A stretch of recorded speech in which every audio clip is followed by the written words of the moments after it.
Welcome to the Beyond Jiu Jitsu Podcast. Kieren's look of disapproval on my face for my intro. He likes to keep it very professional just so he can copy paste the intros.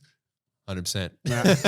What are we up to? Episode 22. 22, bro. We're cracking along. Last episode, 21, we spoke about meeting your heroes, jiu-jitsu heroes. Should you do it? Shouldn't you do it? Spoiler alert, you should. But yeah, anyway, if you want to listen to the episode, you can go back.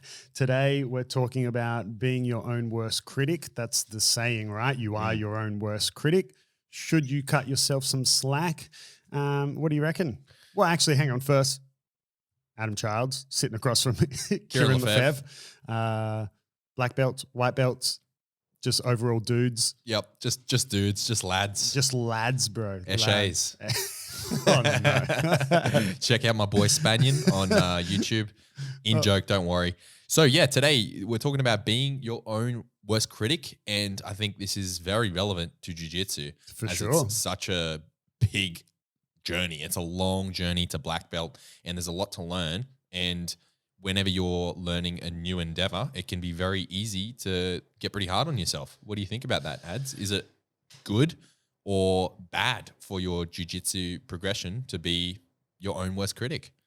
Yeah, I think I actually don't like it when people tell me to like, oh man, stop being so hard on yourself. I don't like that. I'm incredibly hard on myself, and you know, you could argue I could be harder on myself, you know, because I can be a bit relaxed and lazy, and not lazy. Lazy is not the right word, but you know, I can be very, for lack of a better word, chill a lot of the time. You know, my wife in particular is often kind of on me about like, how are you so relaxed about that or something. I could probably count on one hand the amount of times in my life that I've been stressed.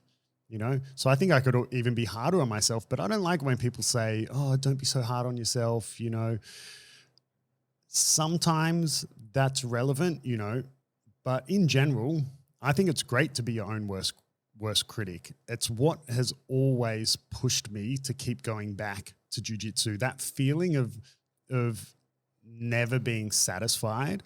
No, I don't mean satisfied as in, you know, you eat enough food so you're satisfied. I mean like that feeling of it's just never good enough. It doesn't get me depressed. It drives me to want more, right? And I think maybe if you look at it from a negative point of view, as in, oh, you're so hard on yourself. You're so hard on yourself that you're getting down on yourself and depressed and you want to give up and you're unhappy. I think that's a little bit different to my mentality, which is that I'm never satisfied. It's never good enough, and that's like a fire that makes me go back. It's a challenge rather than a point of depression. Yeah. So if you're too hard on yourself, this can, you know, obviously we're not going to talk about the signs and symptoms of depression because that's a real thing, and obviously it's different. But if you're hard on yourself and that's how you respond, as in you get down and depressed, that's not good. However, if you're hard on yourself and like that wasn't good enough, I know I can do better, then it is a challenge to yourself. Yeah, because if I just kind of settle for, oh yeah, that, you know, that's good enough, I don't feel any drive to improve. And anyone who's trained for long enough knows that you can always improve.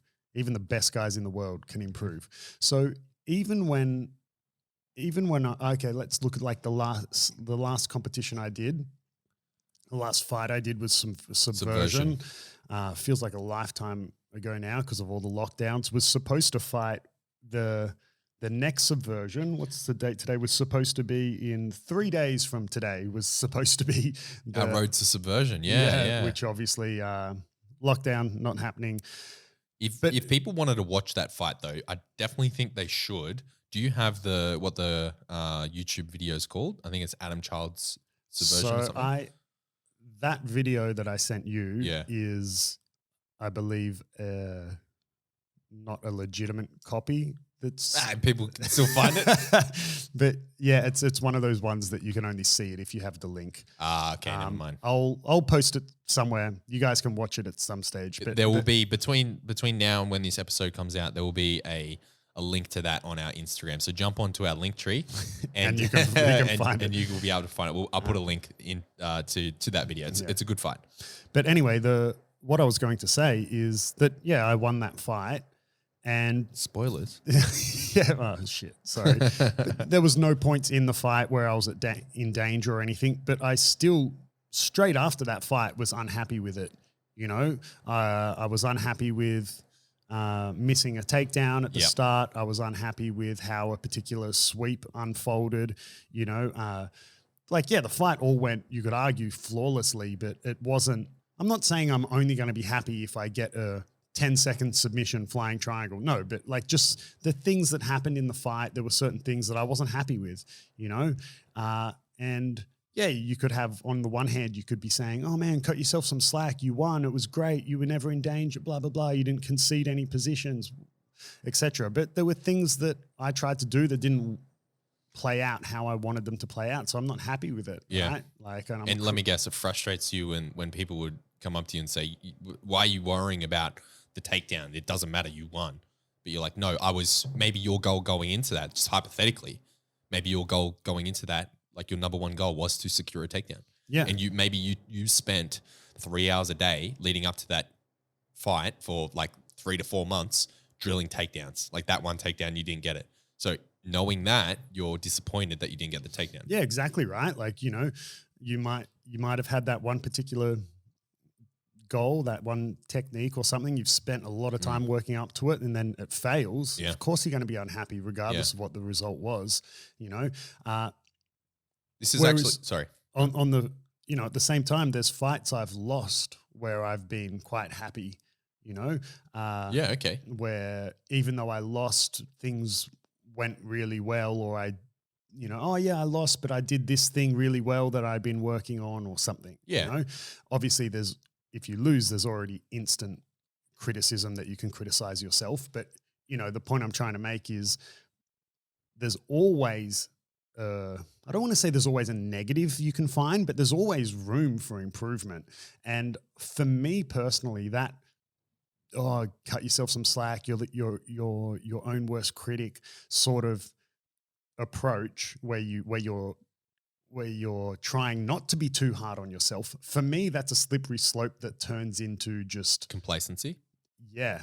Yeah. So I always, it's not like I'm trying to be a negative person, but even my roles in the gym, right? If I roll with, let's say, even if you and I are rolling, it's a white belt and a black belt rolling, I will still come out of that role with points that I could have done better or that need to be improved, or, you know, I'm still hard on myself. Sometimes it might be something where I'm like, oh, okay, I'm figuring it out. So it's not like a bad thing where I'm being hard on myself. It's just like, oh yeah, okay, oh, I could have done this. But other times I'll be hard on myself like, man, you know, you were so slow at doing whatever, right? You were, man, like I caught you in that triangle, but oh man, it took me 30 seconds to tighten it up, or oh man, you know, you stacked me into a position of discomfort from that try. I'm not happy with that, you know, like, yeah, I got the tap, but I shouldn't even be getting stacked into a position of discomfort or something like that, right? You know, I'll always find something that needs to be improved. So I'm always going to criticize myself.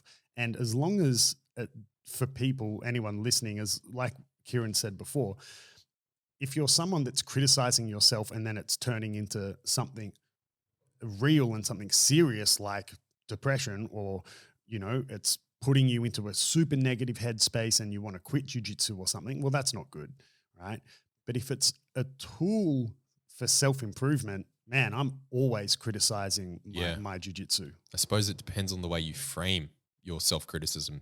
And for some people, they don't frame it in a positive way. By the sounds of things, you use your self-criticism as a way to fuel the fire and to refocus the challenge that's put in front of you, and almost to impose your own challenge upon yourself. Like, no, even if you're rolling with a white belt, no, I will put as much effort in as is required, but I could have been faster. I could have got the submission sooner. I shouldn't have conceded this, even though it's a white belt, etc. I think that's really important. And the point you brought out, that even if some matches you lose, if you achieve a goal that you set out to do, maybe on that match. You just wanted to secure the takedown. That's the only focus. And if you were able to do that, tick, even though you know, maybe considered a sweep or something and then you lost. However, I think that points to me, what that says to me is you have a lot of self-awareness to be able to do that. And I think I don't know if it's something I developed over time or I've always been able to do it, but I'm also, you know, pretty aware of what happens in my roles after the fact as well. It's not very often I get completely lost. You know, for example, I'll often be sitting with Joey, who we've mentioned a lot of times because he's, you know, a brown belt with us and definitely one of my, on the regular, my toughest training partner and student. You know, Joey and I go head to head. I can tap him, he can tap me. So we have really great fun roles, right? Really good, tough roles, but zero animosity. We have a really good relationship as training partners. And, you know, so we'll have a role, maybe in a night we have 3 or 4 roles or something. And then after class or after the role, I'll be saying, you know, I'll be going through it with Joey, be saying something like, you know, oh, in this position, what happened, or why couldn't I finish that? Or I'm just saying, oh, Joey, come here. I just want to remember, you know, what happened here. Because sometimes something new will happen, a new sweep or a new pass. It'll play out in a way that just happened in the moment. And then you'll try reverse engineer it, right? And I've done that so many times with Joey, and he always says to me, man, I don't know how you remember what happened in the role. Like, it's like, for me, I don't know if I developed it over time. I know I didn't actively work at developing it. Maybe it's something that just came from that I always replay it in my head. And it sounds like pattern recognition, because you've spent so many hours, focused hours, which I think is the key difference here, focused hours on the mats, that you've paid attention to all of these patterns. So then when something new emerges, it sticks out. Yeah. And you can recognize it. That's what and it actually, I almost sometimes will like put a pin in it as well. Like if it's mid-roll, something comes up. You store it in your memory. Yeah, I'll actually make a note of oh, I have to go back and check that. And then that can be good and bad, because then sometimes it becomes, the pin is so big in my head that then it's kind of, you lose sleep over it. No. Like the rest of the roll, I'm kind of only half there. Yeah, because it actually happens a lot with lower belts. Like I'll be rolling with lower belts and then I'll be like completely thinking about something else while I'm just kind of going through the motions of the roll, trying to remember like, makes me feel great. I remember when some of my earlier students, Dan and Jake, started training, and they were super new, and they wanted to know. It was so new, the gym had just opened. So majority of the classes were just me, Dan and Jake. They're 2 friends who started at the same time. So, it wasn't like I opened the gym and instantly had 100 members, right? It would often just be us 3, okay? And, you know, in all seriousness, I'm super, you know, Dan and Jake, I have a really good relationship with them. We joke a lot. We dump a lot of shit on each other. But all jokes aside, I'm super grateful that they started training and really helped me lay a foundation of the growth of the gym and the team. But when they were new, they asked one day, oh, you know, just to give us some reference, like how hard are you trying when you roll with us, you know, because they didn't know, they've never trained anywhere else, you know, because they were so new, they didn't really have other people to roll with. There weren't other white belts or blue belts. There were sometimes, but not very often, right? And I was like, oh, what, like a percentage out of 100? And they're like, yeah, you know, like, what is it? And I was like, oh, I don't know. I don't really want to say. And they're like, no, come on, you can tell us. And I was like, oh, I don't know, like 2%. Wow. And they were like, what? You know, because they were super new. This was like when. It's like brand new white belts. Yeah. And, you know, anyone who for some reason is training, who is listening, who doesn't train, you don't realize how, like, you forget how bad you are when you first start. And this would have been myself included, right? You can't, unless you come from another background like wrestling or something, you know, if you're completely new, you forget that, you know, when you're so new, like brand new white belts, like you don't even have to sweep them, for example. They just fall over. They just fall over. And you go like, oh, or they tap before the submission is even on, right? Or they tap from just like side control pressure or things like that. That when you're then an experienced white belt or a blue belt or a purple belt and you go back and roll with a brand new white belt and you realize it and you forget that you used to be like that. So this is a time when I say 2%, that's not me being like, oh, I'm so good. It's just how it is for a lot of people when they're 100% brand new. Nowadays, Dan and Jake are blue belts, and I have to significantly try. I don't know if I've told this story before on the podcast, but I was rolling with Dan one day, and we were doing specific training, and he was on my back, and he got a choke, a bow and arrow, some type of choke. And it was on, it was tight, and he let go, and I hadn't tapped, and I was like, dude, why'd you let go? And he's like, kind of that, you didn't really know what to do. And I actually got the shits at him, and I was like, bro, let's go again, and you don't let go until I tap or pass out. And then I promptly passed out, So you had to teach that lesson, so now if I roll with Dan and Jake, I have to try. Like they're good blue belts, but yeah. Out of curiosity, last time we rolled, what percentage? No. Wasn't last time we rolled I was tied up. So no, 100%. There was a time in between then. And I got like smashed in the face because I like came at you it was right off the back. If you haven't listened to the episode, I can't recall which number it was, but you mentioned to lower belts. I think it was advice to lower belts or something along those lines. And you said that you challenged lower belts to come at you. You're like white belts, blue belts. No, it wasn't. I don't think I was. You were like calling them out. You weren't calling them out, but you were saying like, hey, when you approach a roll with me, I want you to try. I don't want you to not buck the status quo. I think it was the terminology. Yeah, you don't have to like walk on eggshells. Like, like come at me. I want your best, because if you don't bring your best, I'll be insulted. It's the opposite way around. So that stuck in my brain. So I was like, all right then, I'll come at you. Yeah. And the last time we rolled, I fucking came at you. In my view, I don't think we recorded it, but what percentage, man? Come on. Well, at the start, 3%. We started standing. You came at me so hard, and you shot a single leg, and I actually didn't even know what was going on. I was giggling because I was like, I thought you were mad or something. So I kind of couldn't stop laughing. And then I think I got that single leg. Yeah, you did. And but then once we settled into the role, oh man, I don't know. You're a bit of a specimen, Kieren, but I don't know, maybe I won't be offended. Yeah. I won't clip this and put it on Instagram. I don't know, maybe it's hard. Well, hang on. Let me just say it's hard, right? Because it is hard to just give a generic percentage, because there would be moments in time in the role where I try 100%. Yeah, let's average it. Let's average it. Yeah, but if you average it out, I don't know, man, maybe 10 or 15%. Better than Dan and Jake. yeah. Soft. Yeah, but obviously that increases over and over, right? It's not always gonna be like that, bro. There'll be times where we'll be rolling 100%. Like you said last episode, when I'm old. No. Yeah. No. Yeah, when you're 40. Yeah. No, but wait, it's 40. 40's not even old, particularly in jiu-jitsu. Not anymore. You'd be fine.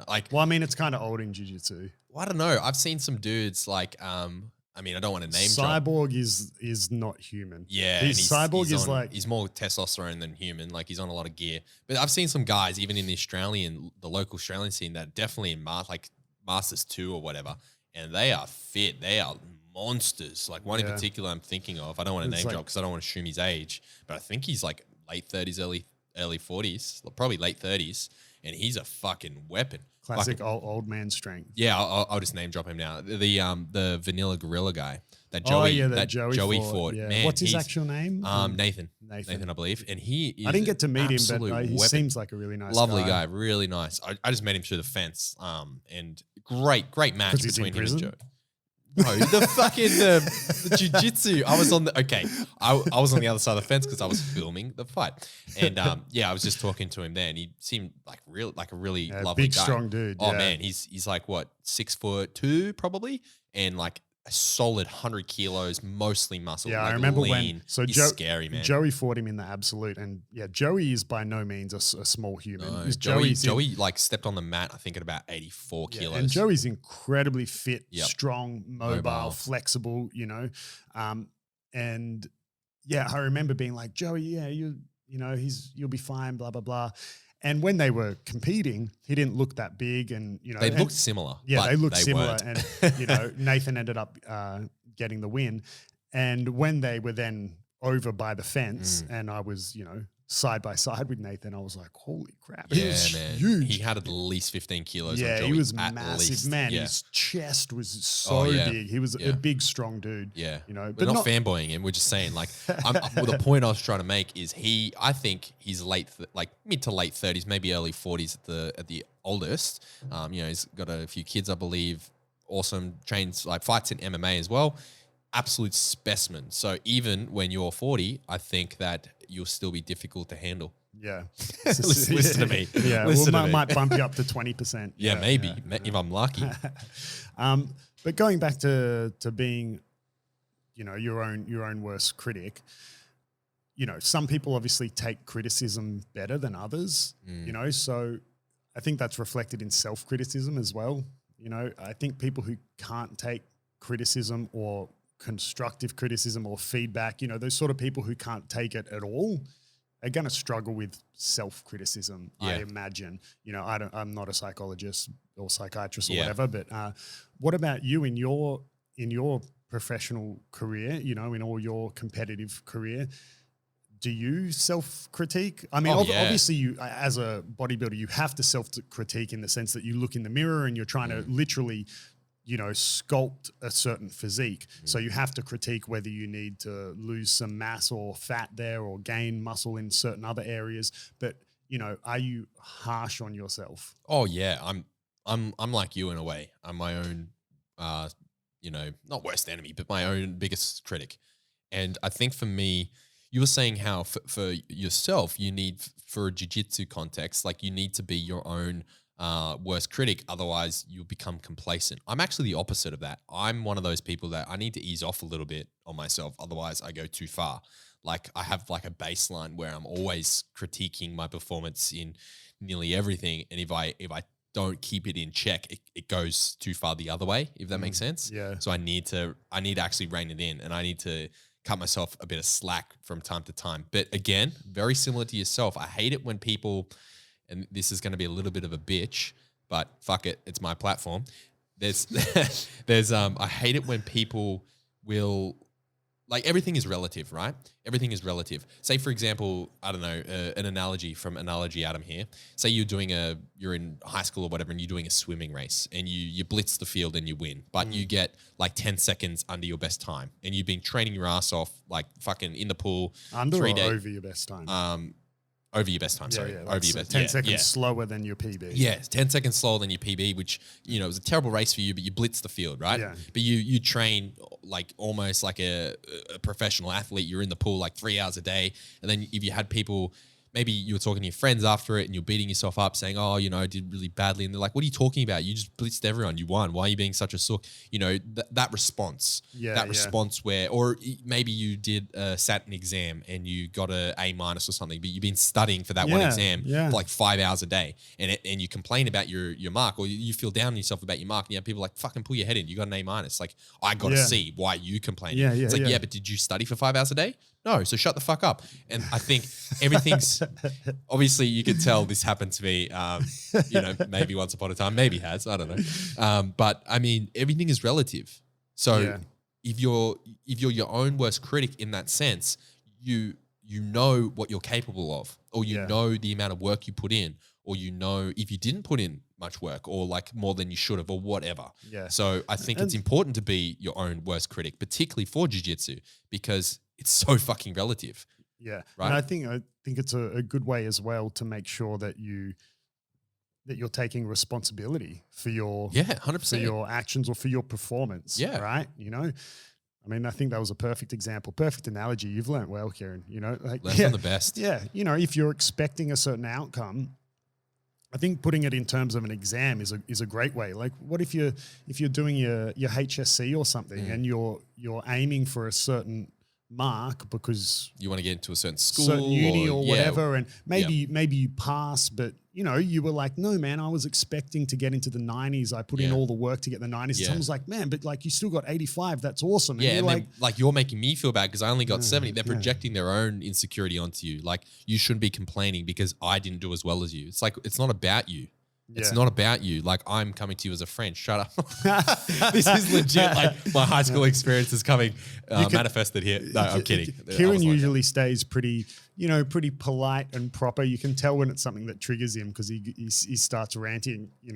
So we've got high school exams. We've got Gracie blue belts online. These things get Kieren real riled up. Yeah, but I mean, like, I just think that when it comes to jiu-jitsu, because everything is so dynamic and relative, and let me just explain what I mean by relative. I know it probably goes without saying, but when if I'm like a 85 kilo dude and I'm rolling with maybe a lot lighter person, maybe I'm rolling with a 60 kilo, 17-year-old guy, right?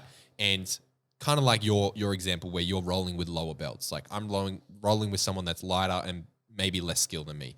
I have a certain expectation when we roll, particularly relative to the amount of effort I'm putting in. And, if I don't meet that expectation, then I'm going to be harsh on myself. Yeah. Even if I tap them out. Like, it's relative. Yeah. It's relative. And, and it's also, it's also a way to, like, it also bleeds into certain things you should do to improve your approach to training. We've mentioned before that you don't walk into the gym, a weightlifting gym, and just go, I'll just pick up whatever I feel like it. Yeah. Usually, you might not have a full strength and conditioning plan written by a professional trainer. Which you should. Which you should. But, you at least go in knowing that, like, I'm doing legs today or something, right? And there's similar processes you can take for your jiu-jitsu training.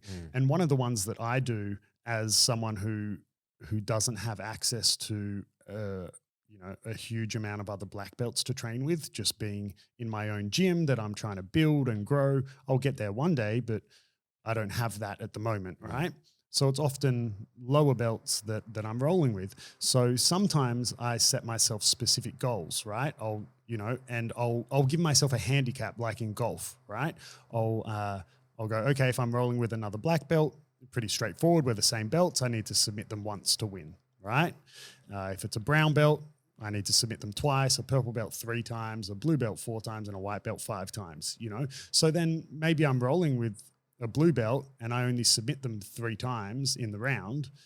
And well, I've failed my goal. Of course I'm going to be harsh on myself. I could easily go like, yeah, but I got them 3 times. Yeah, but 3 isn't good enough. My goal was 4, right? So, like you said, an A- isn't good enough. Like, cool. I still passed, but I wanted an A+. That's what I was aiming for. I studied for an A+. I was aiming for an A+. I think I'm capable of that. Yeah. Yeah. Yeah, it's 100% relative. So I actually write those goals down as well sometimes. Like, for certain training partners, like for X training partner, my goal is to submit them X amount of times in a 5-minute round. I want to hear some. No way. Yeah. No. I'm not going to because those training partners listen to this podcast. Therefore, if their name is mentioned or not mentioned, I'm not even gonna. Yeah, but if then they know, it's even better. Like, if I say, I don't want them to feel special. Like if I say like, okay, Kieren, I'm going to armbar you, right? That's my goal. And you, I know that. And then you know that, and I still armbar you, even though you were trying everything in your power not to get armbarred. Yeah. Then I'm like, yeah. Yeah, but gotcha. I don't want them to, I'm not going to. Well, okay, don't tell me their names. Tell me some of the goals you have against certain training partners. Certain training partners, there's one in particular that my goal is to submit this person 3 times in a 5-minute round. Okay, nice. Yeah. And there's another one that I've recently achieved this goal is to submit them once, and I was able to do that. And then I have other training partners like yourself. I have your on my fucking list of goals. Pass his guard and get applauded. Get a standing ovation. Was that this episode? No, last episode. Yeah, last Kieren episode. had a dream where he passed my guard, and then the whole class stopped and stood up and gave him a round of applause. I expect that to happen, by the way. So no, and for you, it's to get through 1 5-minute round without being submitted. But I mean, that has happened before, I think, but you were letting it happen, obviously. Like I've spoken before about how I train in different ways depending if I feel that student needs some smash, do they need room to work? Am I giving them stuff to then see where they can go with it? You know, like, but all of those different approaches from my side only work if the student is training with me properly, that they're not then looking at it as me giving them stuff. So they're not, they're not going to take it like, but so I get what you mean. Your goal is without you giving it, I want to last the round with where you're frustrated that you couldn't submit me. That's probably going to be a while. Same with Joey. I have one for him. And I have also a goal to the same goal. Yeah, the same goal. Yeah. And I also have a goal to legitimately tap a purple belt. Yeah, good goals. Yeah, yeah, and then obviously every time I go into a role with someone on at the time, then I set a mini mental goal. But those goals are like written down, like when I achieve them, cross them out, which I have crossed out a couple. Which I mean, fuck, it may be narcissistic, but it's a way for me to keep progress against the same people. Yeah, and I think that's something that you told me to do a little while ago, but I just took it a step further and wrote them down. Yeah, like because you've got to set goals against individual training partners, because that, training partner A, we'll do it the same as weightlifting. Training partner A, he might be your squat rack. So the same as with a squat rack, you'll have a goal that you want to be able to squat whatever weight, or you want to be able to squat whatever weight for whatever many reps, and then training partner B might be your pull-ups. You have a goal of how many pull-ups you want to do that you're working towards, so training partner B is to pass them or not get swept or whatever it is, right? You've got to have goals against those same training partners. Yep, agreed. One that I'm quite frequently criticize myself on that is quite funny, frustrates me a lot is my student Aaron. So Az is a purple belt, and there's a massive weight difference between Az and I, right? Az is probably now with my quarantine body, Az would be like 30 kilos lighter than me. Yep. There's a big weight difference between me and Az, and a height difference, right? As well as him being a purple belt and me a black belt. But man, when Az turns it on, he's no slouch despite despite the size difference. And there's times when he just frustrates me so much because because it's whatever I'm trying to do is incredibly difficult to do because of his competency, right? So whatever, maybe I've passed him and I'm trying to submit him from side control or what have you, and he's just making it so hard for me, as he should be. He's not doing anything wrong. And often after the rolls, I'm just like, I turn to him, I'm like, F you, Az, man. Oh, like you piss me off so much. I was like, and I've said to him multiple times, because there's times I've rolled with Az, lots of times I've rolled with him, and after the roll, the look on his face looks like he's just been physically assaulted and bashed, right? And don't take this as me not being a nice person. I train with every student and training partner appropriately, and Az would vouch for this, because if he doesn't, but and I say to him, I was like, man, that when it's a role where you feel like I've just absolutely beat the crap out of you, it's because I need to, because you're pushing me so hard that you're pushing me into the realm of like a competition role, because I can't play with you anymore, right? Like it's the harder it's almost like the harder I smash you, it's like it means the better you're getting, but then sometimes me as an individual, like I'm super harsh on myself. I'm like, I'm not happy that it's that hard for me. As an instructor, I'm always happy for the improvement of my students, but as an individual competitor, Az is a great example of how I'll often be super unhappy with myself for how difficult it was to submit him or whatever I'm working on. Yeah. Always critique myself with Az. Oh, I get so angry. And then Az isn't happy either. He just gets smashed, you know? But yeah. There's a few like blue belts and white belts that I have that sort of relationship with. Not like in your position, probably in Az's position, but there's a few, white belts that started very similar time to me, or maybe a little bit before, a couple blue belts as well that I have really tough roles with. And yeah, after it, you just beating yourself up a little bit, like, fuck, I really could have got that submission, or fuck, I shouldn't have let myself get in that position there. And even if you win, you're not happy. Yeah, and that's that self-critique. Or maybe you finish the role in a winning position, but you weren't able to get the sub or whatever it is. And that links back to how self-critique and being your own worst critic can make you better if you frame it in a positive way. Like, don't beat yourself up so you're thinking about it in the next role. You need to be able to like compartmentalize and move on, and then, self-critique in a positive way. But I think for some people, it's not good because it will haunt them, right? They will lose sleep. They will beat themselves up as though it was the world championship or whatever. Yeah. And if you're in that position, I think maybe working through it and being able to give yourself a bit of slack is in order. And sometimes I can step one foot into that camp where it's like a bit too much, you know what I mean? Particularly because I naturally critique myself so heavily anyway. I think it's definitely unhealthy to critique yourself about things you can't change. Like, that's really unhealthy.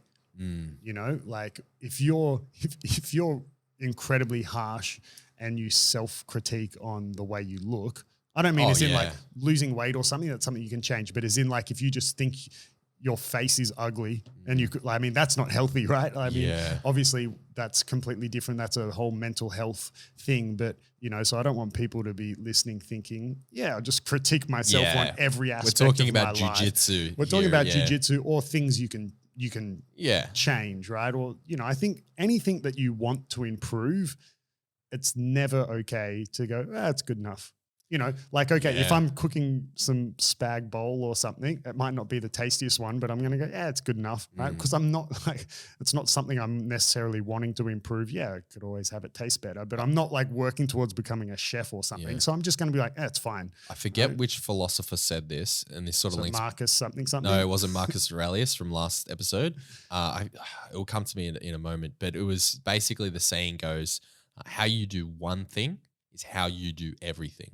So putting effort into the small things will, like, if you do everything more or less, not within reason, if you do everything to the best of your ability, then that will translate into doing everything like that. Basically, I'm kind of butchering this as I always do with philosophy, but if you cut corners in one area of your life, you probably are going to cut corners in other areas that actually matter. So if a good example for jiu-jitsu is the warm-up. If you rock up and then you don't put effort into the warm-up, or maybe the hip escapes, you just sort of half-ass it, or you're not really doing your sprawls correctly. When it comes time to do a hip escape, when it comes time to do a sprawl, those fundamentals, you're going to half-ass them because that's the way you've conditioned your body. Yeah, I mean, and it's a really common, I don't know if expression's the right word, but in jiu-jitsu, people often say, you compete the way you roll. Yeah, 100%. You fight the way you train. Yeah. So, I mean, there's some competition aspects you don't take into the gym, but if you kind of always roll with this sort of playful half-assed and then you decide you want to go compete, it can be really hard to turn it on. Yeah, right? Yeah, exactly.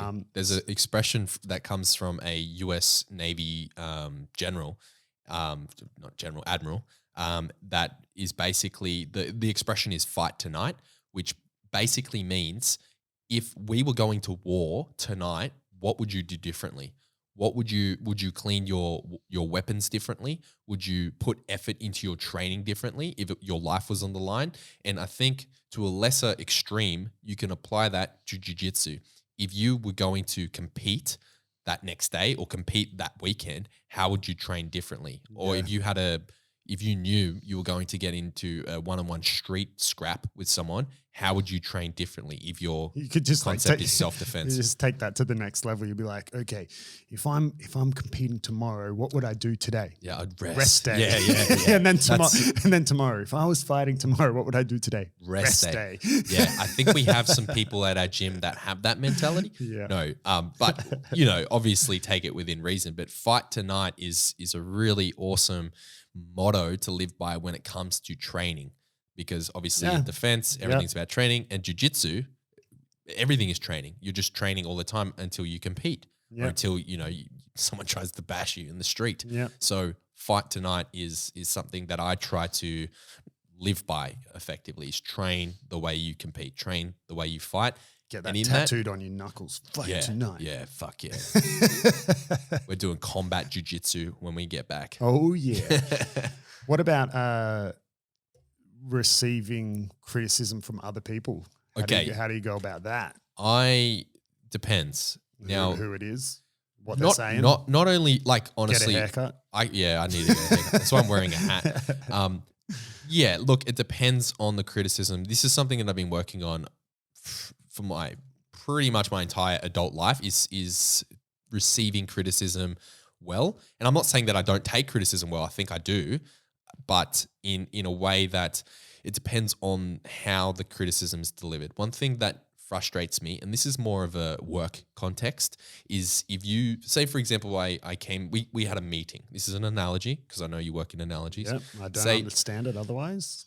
Say we were working together and I was lead on a project. I was the project manager on some project, and we're in a meeting and I sat down and presented my idea or something, or a direction that I wanted to take the project. And you're like, no, that's shit. And I was like, okay, do you have an alternative to achieve this goal? And you're like, nah.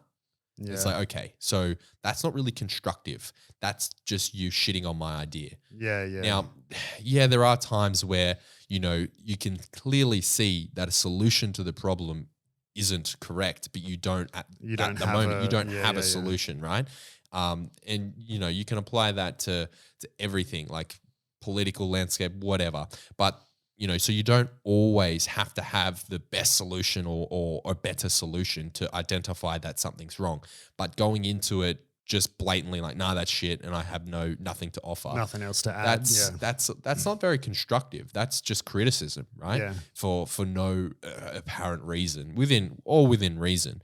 So, I mean, that type of criticism I struggle a little bit with, but generally speaking, particularly for jiu-jitsu, I'm a sponge. Like even another white belt, like giving a point, I'll never dismiss them. What about the criticism that has an underlying tone of disappointment?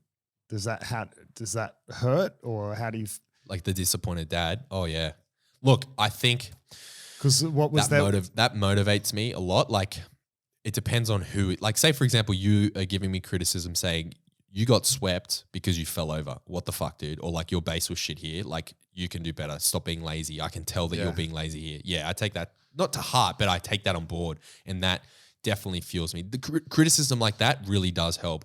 I mean, I think it's different. In my position in jiu-jitsu, I understand I'm at the bottom of the rung. I understand that everything that a higher belt says within reason is something worth listening to, if that makes sense. So it's very different. I think the analogy I use is if we were peers. But I suppose in this case, I'm a subordinate, you're the instructor. I definitely thrive on criticism, because then it's at the forefront of my brain next time. And then it does help to not make the same mistakes. And I think in some way, disappointing myself is one thing, but then disappointing, the disappointed dad, that can be way worse. Yeah, I remember way worse. At the last competition we had here before lockdown and everything, there were two situations. One where Anthony, our blue belt, fought, and Ben, who's one of our his fights at juvenile, and Ben did a particular position that I've told him so many times, the bulldog, not to do, and it cost him the fight. And after the fight, I was just, Ben's younger, so I'm not too harsh on him. Plus his parents were there, but I was like, dude, what are you doing? And Anthony did this one where he like conceded a sweep or something to go for a footlock, and he ended up winning the fight. But I was like, dude, like, what the F, man? Like, don't do that shit, you know? Yeah. I mean, because there's maybe people listening being like, always go for the sub or whatever. Okay, we're fighting under a particular rule set. You got to fight for those rules. Yeah. But yeah, I remember I was super disappointed, Anthony, super disappointed. Yeah. And it happened to me one time, not where I got disappointed criticism, but it was almost the action itself. Oh man, it cut so deep. I was a blue belt. I was fighting the pans, and I got bronze at weight. And for those who don't know, when you fight the bigger competitions, that's good. You can't just register for absolute. You have to medal in your weight division. So you have to make the podium in your weight division to be allowed to fight absolute. Yeah. If you want to fight absolute. So and this was when bolos had just started to happen. So I lost the semifinals at weight to a bolo. I didn't get my back taken, but it resulted in getting swept. And it was actually quite unfortunate because I could have swept the dude back. I think I swept him a couple of times, but we fell out of bounds or something, so the points didn't count. Anyway, I lost fair and square.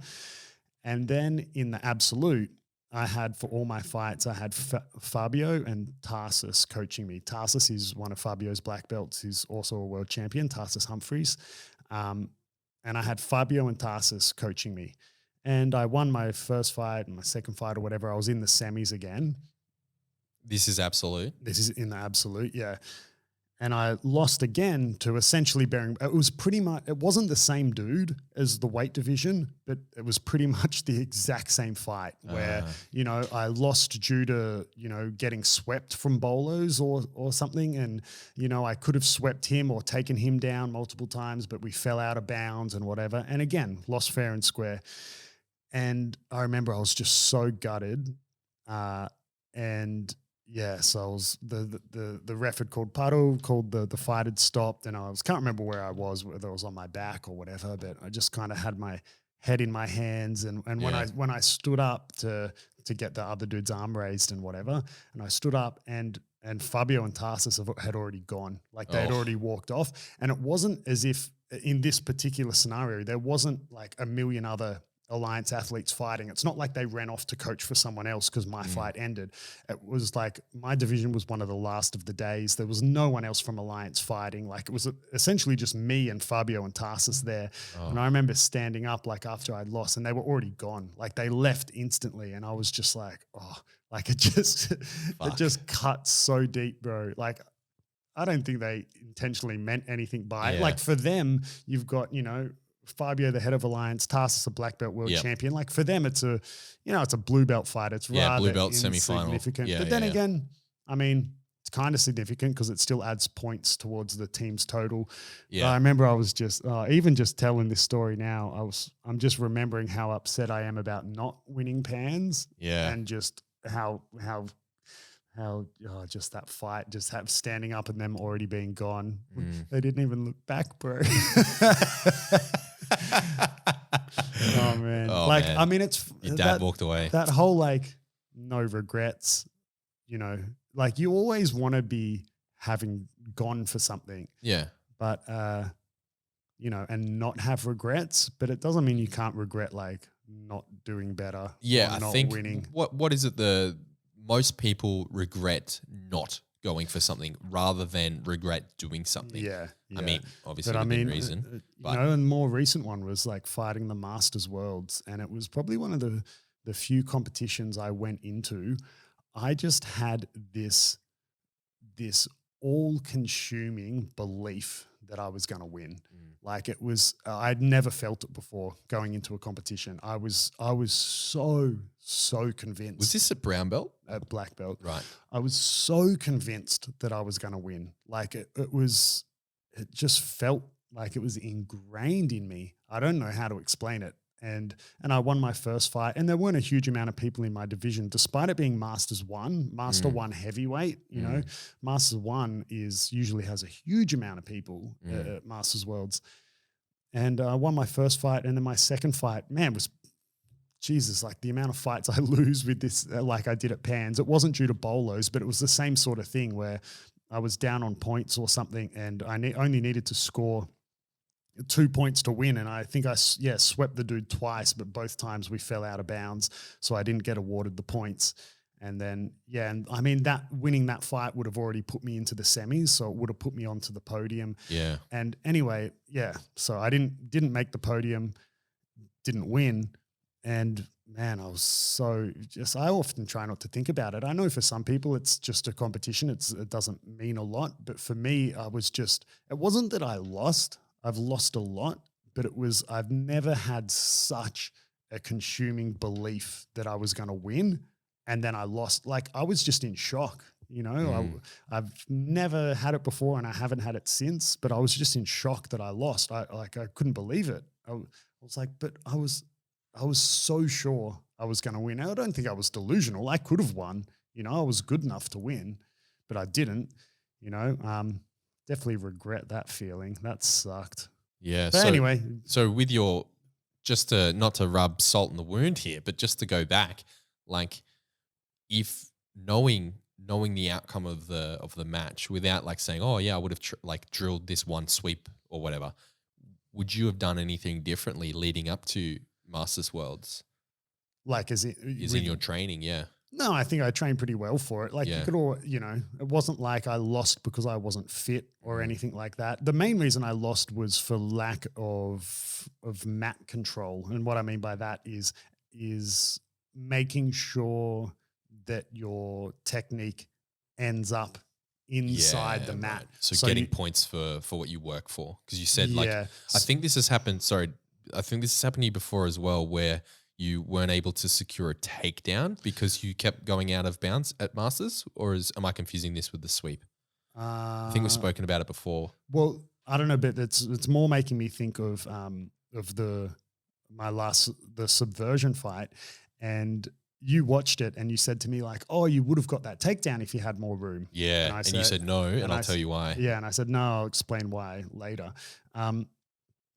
So since Masters Worlds, I've learnt and gotten much better at controlling the space. And for example, that particular takedown that I missed was a collar drag, right? So leading up to that takedown, after I tell you You're this. You're talking about the subversion one. So after this, if you go back and watch it, Kieren, you'll see exactly what I'm talking about. Yeah. So leading up to that takedown, I initially backed him up against the edge of the mat, right?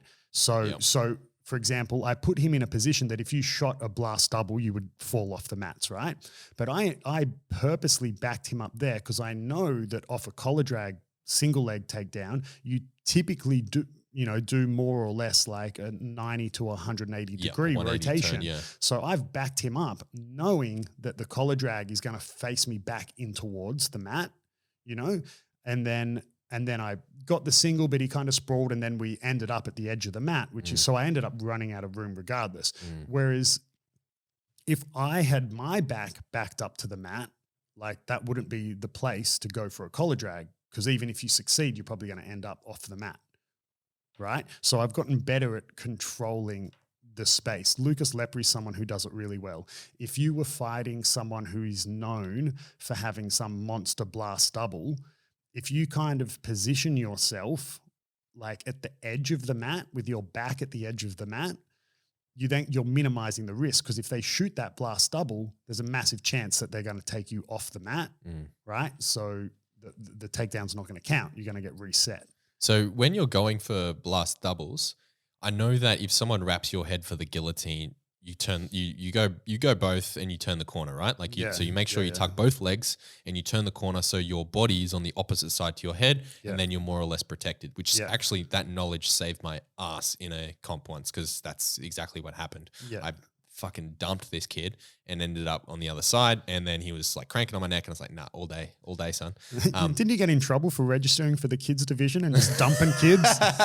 Actually, funnily enough, I had that was the biggest takedown I've ever done, and it just happened to be in a comp. It was a massive slam, and I had it on film, but like my cameraman sort of missed it, half of it, so it's not really clear. Right. But I got like the landing on film. I have yet to upload it. I'm probably going to upload it soon. But yeah, it was pretty cool.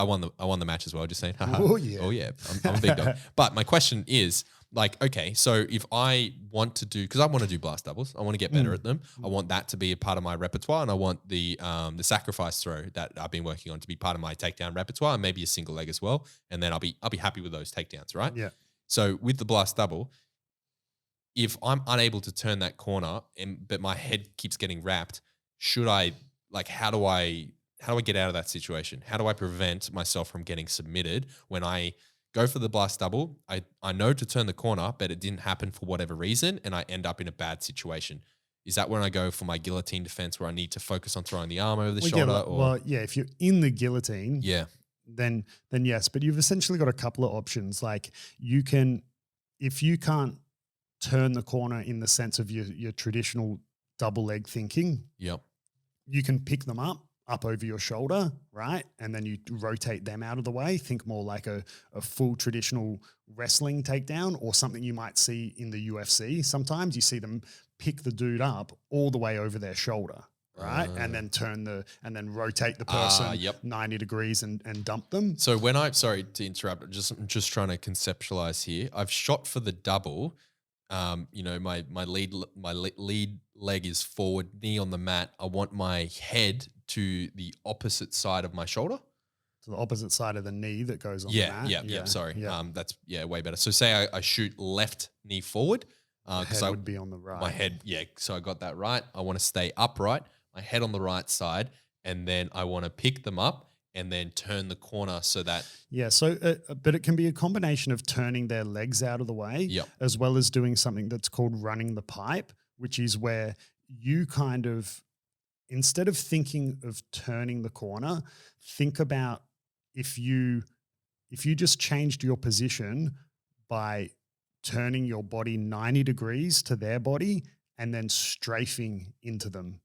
Strafing is in walking sideways into for them. those who don't know, is a word that we've often said that many people don't know what the word strafe means, so but it's means to walk sideways, right?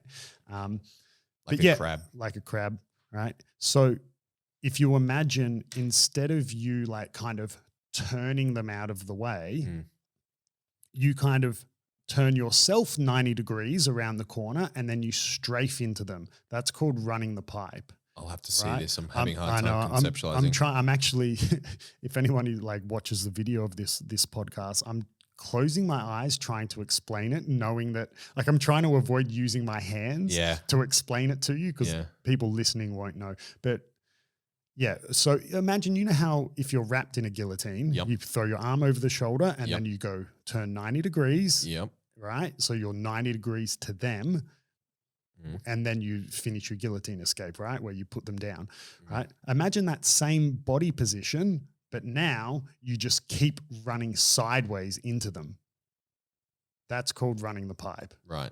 It's very similar to So basically is the idea to take them down with, like, you create the angle. So you offset your body 90, like offset your body on the opposite side of their head, and you run into them to take them down effectively. That's what you're trying to achieve? Yeah, kind of. It's, opposed to a regular double leg that might result in this forward and then 45 degree drive, right?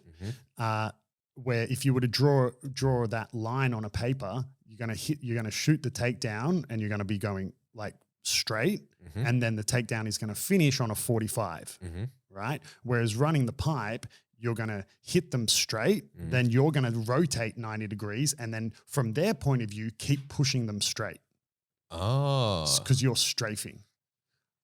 Everyone listening is sitting there going, what the fuck are you talking about? No, I think I understand. So you blast them straight, and then pretty much as soon as you make contact with them, you're going to rotate your body 90 degrees, and then you're going to continue that momentum as you did on the same vector as when you first made contact with them. So you're going the same direction, except your body, for your relative to you, you're going sideways, but they're still going directly backwards. And so what that does is that prevents It them essentially puts you in side control while Yep. you're still standing up. That makes more sense. And then you run the pipe. So then if I shot with my left leg forward, my head is on the right hand side. I want to then strafe by turning my body to the right. Turning your body to the right. My right. You'll be going around to the left of them. That makes sense. And it's called running the pipe. So you're basically going moving sideways. I think the best way to explain it is you are creating a side control position on the feet to prevent yourself from being guillotined. And then you're running sideways so they fall over backwards and you land in side control. So there's no way for them to get your body and your head on the same side because you've run the pipe and created that angle. In theory, yeah. In theory. Yep. Right. So I don't know how we got onto this about being your own worst critic. But we're talking about mat control and things like that. But yeah. So, I mean, since the losing at Masters Worlds, I've come back and much better at controlling the mat and mat space. And, if I come up on sweeps, if I'm about to go out of bounds, like I'll often either, I'll rotate my opponent or pull them backwards or whatever because you want to keep them in, But you see the same thing in MMA, right? Really good MMA fighters are good at controlling the octagon, the octagon, right? Or the cage 100%. or whatever. Yeah. Depending on the position where they're in, when they shoot, let's say, again, a blast double, that might result in a takedown or it might result in just pushing them up against the cage, which is right? Yeah, they may not want that. Exactly. They may not want that. Depends what they're wanting to do, what they're. So are you going to compete again? Outside of Subversion? Yeah, I guess so. I don't know. Masters 2? Well, I'd probably still compete at adult, I reckon. Okay. But at adult, not Masters Worlds again. Oh, would I compete at Masters Worlds again? Yeah. I don't know. It's when I went last, it was part of it was a work trip, and it just all made sense. I mean, maybe I don't know. It's hard to even think about it at the moment with the lack of international travel and my wife's Brazilian and we got a 2-year-old. So we haven't been back to Brazil for ages. So logistically and financially, I don't know, maybe it's a bit hard to fly to Vegas just for a competition. But maybe, we should make it a boys trip. Yeah. Boys trip. Yeah. Beyond Jiu Jitsu goes to Vegas. We don't even go to the Worlds. I've been to Vegas twice, 2 or 3 times, twice, I think. I went once, but I was gross. Vegas is 19. Gross, bro. I mean, I don't like going out and partying at the best of times. I remember every time I've been to Vegas, I never went out to any show or I was there for jiu-jitsu anyway. So, I mean, it wasn't the theme of the trip, but even then, even when after the competition, I had a free night or whatever, I had this one friend I was there with and he was like, man, we got to go out, blah, blah, blah. And I was like, nah, I'll stay home. Yeah. I'll, drink my sad beers for losing my fight. Yeah. And then I'm on the plane tomorrow. And just cry. I'm out, not into that scene. Yeah, fair enough. Well, don't go to Vegas when you're 19. Why? You can't. It's 21. Can't do shit. Yeah, you got to be 21.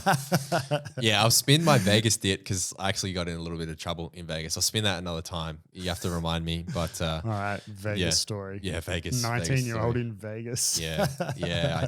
I nearly got in a lot of trouble, but I didn't. But it's okay. But I'll spin that one. I'll save that. You woke up at Area 51, did you? Yeah, something like that. But yeah, well. That's a good place to leave it.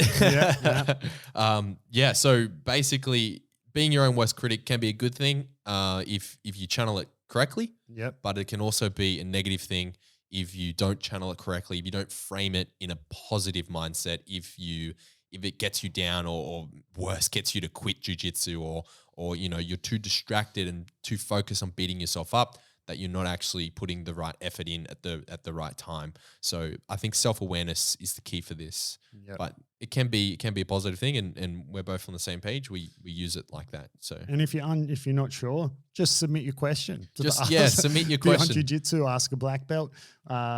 If you listen to the last episode of Ask a Black Belt and your question wasn't answered, a good chance it'll be answered on the next one. So just keep sending in your questions. How do we submit a question, Adam? How do you submit a question? You can go to our Instagram, click on the link tree, and it'll take you to a submit a question. Or even if you're not sure how to do that, just send us a direct message on Instagram. Yeah, but for sure. otherwise, the link tree has all the links, has the submit a question link. It has our Patreon, has a link to the latest podcast episode. Everything is there. But yeah, much appreciated. If you want to give us a follow, if you want to give us the extra support, the Patreon is there. Otherwise, enjoy, and we will catch you next time. Thanks for listening.